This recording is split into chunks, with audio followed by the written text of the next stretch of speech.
ಅನ್ನುವಂಥ ಒಂದು ಏನು ಹೊಲಸು ಚಾಲಿ ಬೆಳೀಲಿಕ್ಕತ್ತದ ಸರ್ಕಸ್ ಕಂಪ್ನಿ ಮಾಡೋದು ಕೆಲಸಗಳು ನಡೀತಾ ಇದ್ದಾವೆ.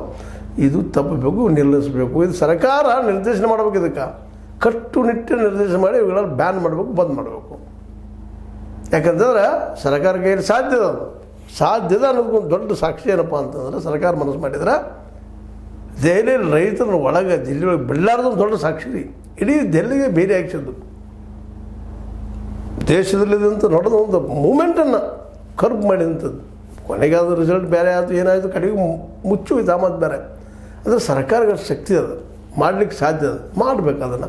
ಇತ್ತೀಚೆಗಂತೂ ನಗರ ಪ್ರದೇಶದಿಂದ ನಿಧಾನಕ್ಕೆ ಊರುಗಳಿಗೆ, ಪಟ್ಟಣ ಪಂಚಾಯತ್ಗಳಿಗೆ, ಹಳ್ಳಿಗಳಿಗೆ ಸಹ ಸಂಪಾದಿಸಿ ಬೀದಿ ಹೇಳಿ ನಿಮಗೆ ಮುಂದಿನ ಗಾಳಿಯನ್ನು ಎಬ್ಬಿಸ್ಕೊಂಡು ಗಾಡಿ ಹುಡ್ಕೊಂಡು ಹೋಗುವಂಥದ್ದು ಇದು ನಿಲ್ಲಬೇಕಾಗಿದೆ. ಯಾಕಂದರೆ ಎಷ್ಟೋ ಮಕ್ಕಳಿಗೆ, ಮುದುಕರಿಗೆ, ವಯಸ್ಸಾದವ್ರಿಗೆ, ಮುದುಕರಿಗೆ ಜೊತೆ ಮುದುಕಿಯರಿಗೆ ರೋಡ್ ಮೇಲೆ ಅಡ್ಡಾಡೋದು ಸಹ ಕಷ್ಟ ಆಗಿದೆ.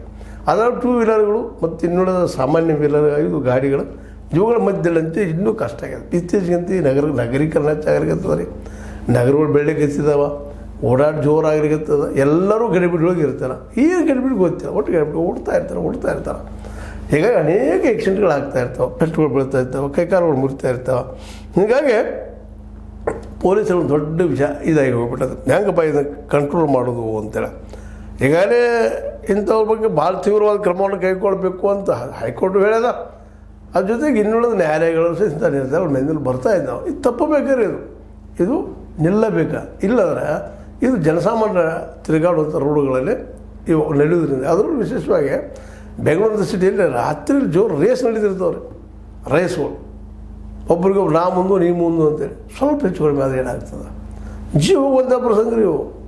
ಜೀವ ಹೋಗ್ತದೆ, ಪ್ರಶ್ನೆ ಇಲ್ಲ. ಕೈಕಾಲು ಹೋಗಿಬಿಡ್ತಾವೆ. ಅದಕ್ಕೆ ಇಂಥ ಜಿದ್ದಾಜಿದ್ದಿಯ ವೀಲಿಗಳು ನಿಲ್ಲಿಸಬೇಕು. ಇಂಥ ಒಂದು ಕಠೋರ